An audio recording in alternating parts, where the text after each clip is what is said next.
Hi. So I'm going to walk you through a little tutorial where we're going to make our own sketchbooks, and it is quick and it's easy and you can make it whatever size you want. Okay, what we're going to do today is to make our own sketchbooks, something that we can take along with us. This version is very similar to the kind that you can get that have paper covers at bookstores. They're very popular and they're fun and I just love them, except the paper that's inside is not very cooperative for drawing. It works fairly well, I think, with ink, with markers, but when you try to use the pencil and blend to shade like we like to do, you can get a little bit of a shading there, but you can't control it like we like to do, like we've learned to appreciate through the smooth Bristol board. And if you try to come in with any kind of a water-based color, like to add the watercolor pencils or anything, when you come in with the water beads up because that paper has been coated with something to make it very strong, and it's very smooth, so we think, oh, this will be great, but actually it doesn't work like we really want it to.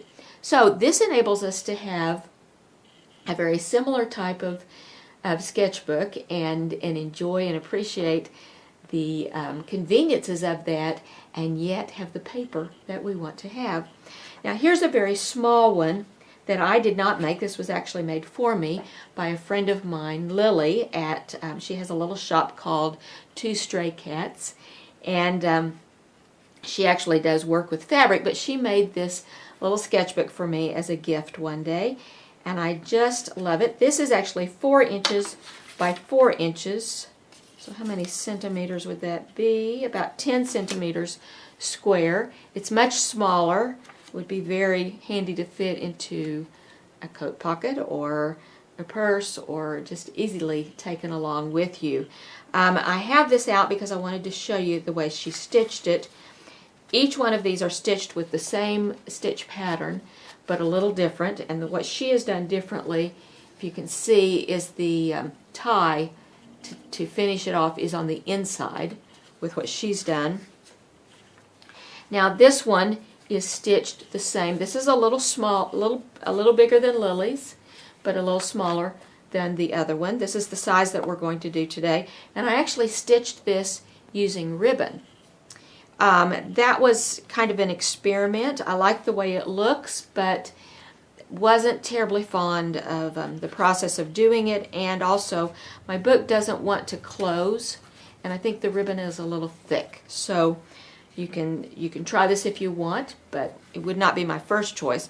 I actually left a little ribbon with this in order to have a marker, which is kind of fun, but these are small enough. A marker's not necessarily something that you need.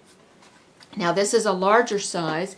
This one, I'm sorry, is the size of one of the standard ones of the kinds that you can get at bookstores, and then this one also is the average size that they make. And this is a convenient size where you have a little more paper to work with. This one opens up to be a good size too when you have it opened up all the way. Now this one I have filled with the smooth Bristol board, which is pretty heavy, so you can't put as many pages in here as you might want. This I've put 8 pages in here, and I think actually I could have gone up to 12, but more than that I think would have created a problem with the book staying shut. This one is filled with sketch paper, which will also work well for what I want. And the paper is a little thinner, so of course I can fit more in here. And if you notice, this is stitched a little differently. This one I've stitched closely and overlapped quite a bit. This one, the stitches are wide. We've only done 3 holes with 2 large stitches. This is a legitimate way to stitch this, but honestly I think that I would be prone to catch things on this big loop of thread here. So I think that my preference is to stitch a little more often and it's going to hold it a little tighter. Rather than knot it in the middle, like Lily did the small book, I've knotted it on the outside and then used a bead to secure the knot. Actually, the bead is not a necessity. The knot would have been secure anyway, but I just did it for fun. So, what we're going to do today is start with some heavy paper. Now, this does not need to be a particular kind of paper. One of my goals in making these sketchbooks for myself is to do it without spending any money. So I use whatever paper I have around the house. Now, this is a heavy cardstock. It has a little bit of a texture to it. That the texture doesn't matter. It's just what was here. If you can hear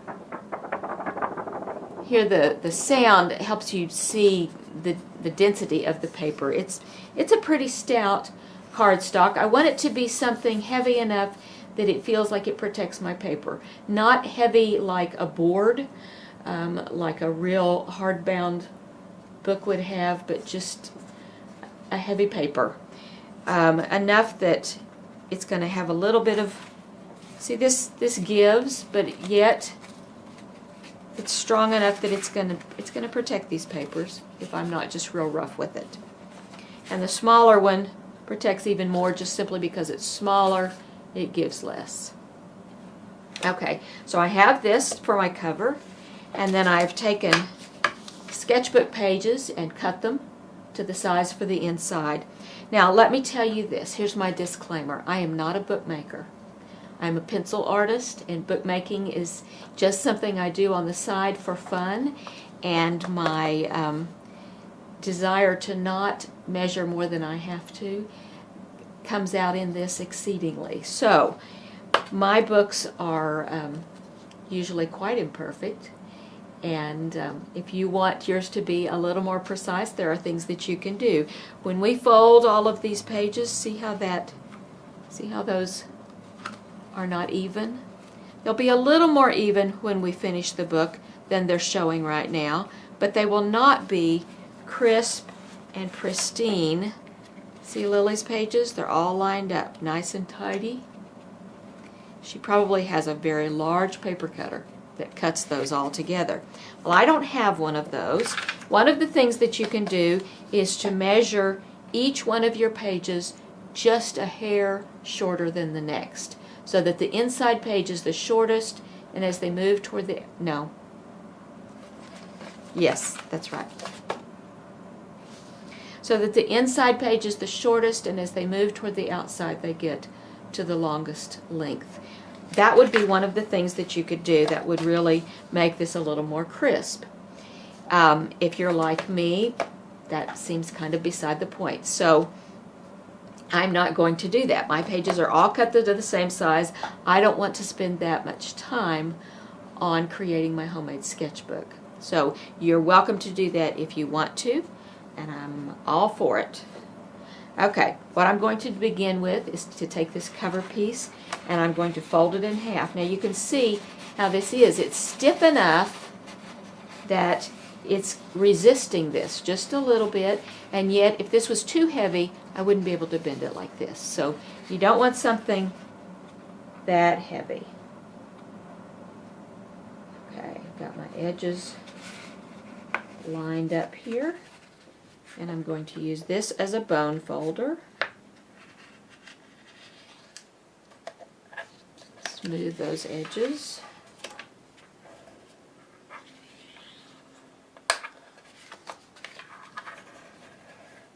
This is very important. If you don't have a bone folder, you can use like a popsicle stick, or if you have very strong hands, you can use the back of your thumb.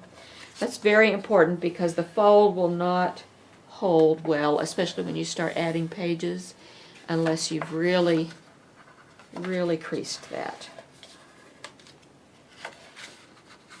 Okay, now I'm going to take the pages and fold each one. Now this does need to happen individually because they won't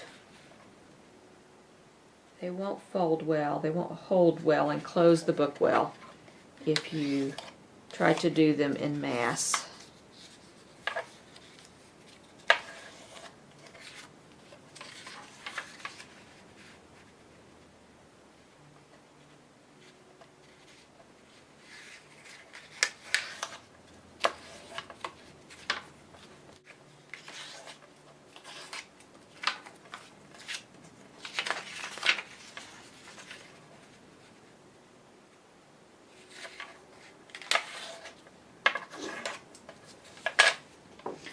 Okay, now I'm going to take each page and put it inside the other.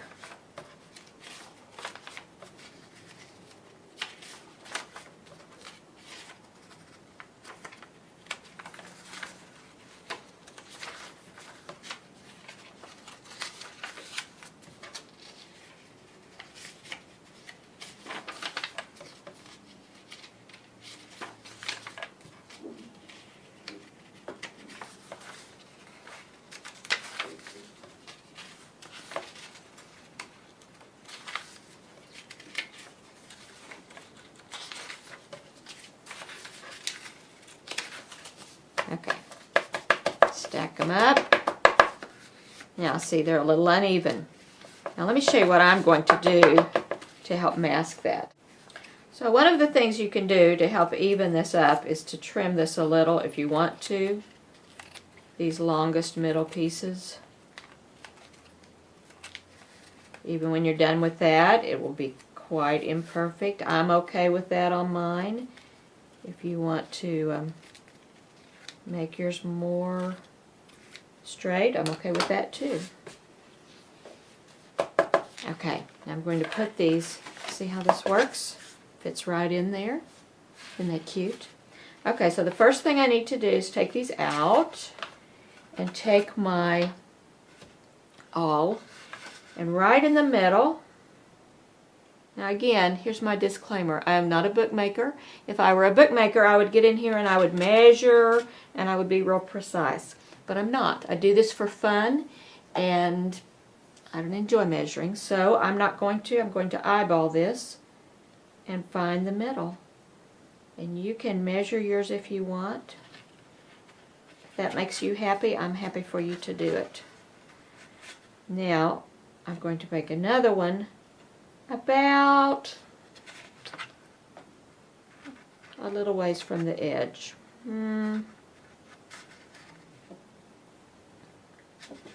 About a half a centimeter probably. And then another one at the other end, about the same spot. Now this is right in the crease. Can you see that? There you go. And now, in between, I'm going to put one right in the middle, between those spots, and right in the middle on the other end. Okay? Now, they need to be lined up exactly for the paper. Well, that's a challenge. So what I'm going to do is put my paper in here, line it up, and then I'm going to turn this over, hold my paper securely, and I'm going to poke holes. Now, you want to be very careful to part your fingers so that they're not on this crease. You don't want to jab this through here on your hands. I'm going to go through my paper. Takes a little twisty to get it through there. This just works so much better from the inside out. I'm not sure why. Be so careful of your fingers. Okay, so I'm going to begin by going in the middle.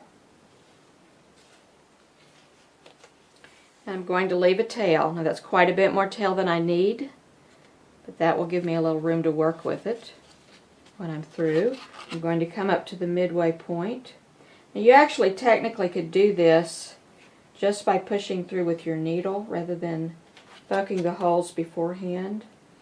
And if you have a strong hand and want to do that, that can work. Okay, so we've done this stitch. Whoops, pulled this too far. Pull that snug. Come back up here.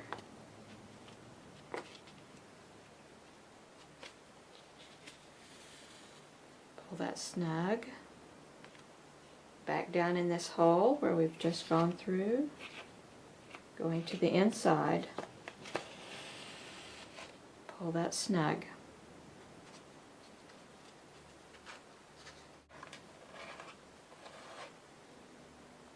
Okay, so now I'm going to skip over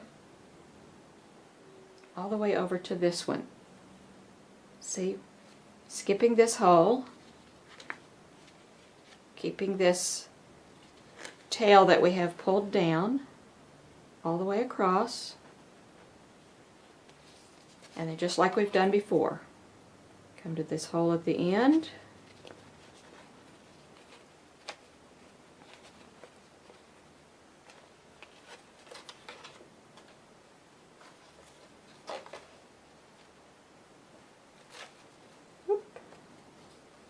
Push it through, careful of your hand. You don't want to poke yourself. Okay, see, we're getting there. I'm going to keep this snug. Come back up this hole.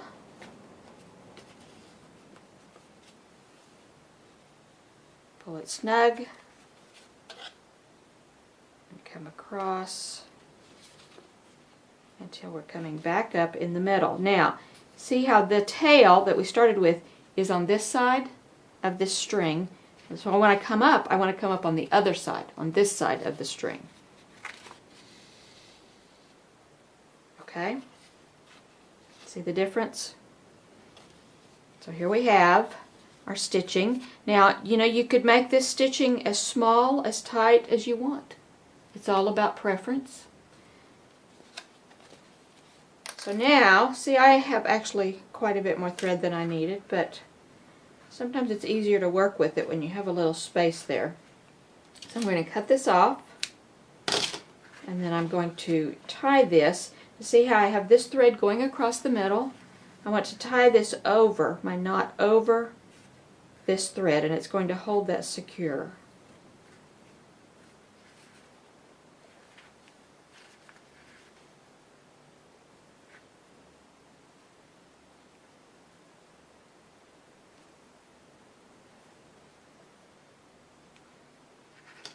Okay, I'm going to leave just a little, just for fun.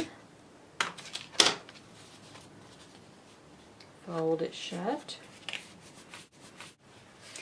Now, isn't that cute? There you've got your sketchbook. You could put something on the cover if you want, or you can use it plain and just enjoy it.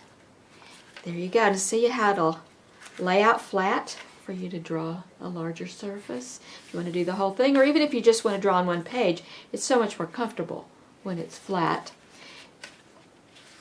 Now, one of the things you can do, if you happen to remember that my policy is not to do anything with these that cost any money. See the rounded corners? I kind of like that look. I happen to have this punch at home that will make those rounded corners, but as you can see with this one, it's great without the rounded corners, so you don't need that.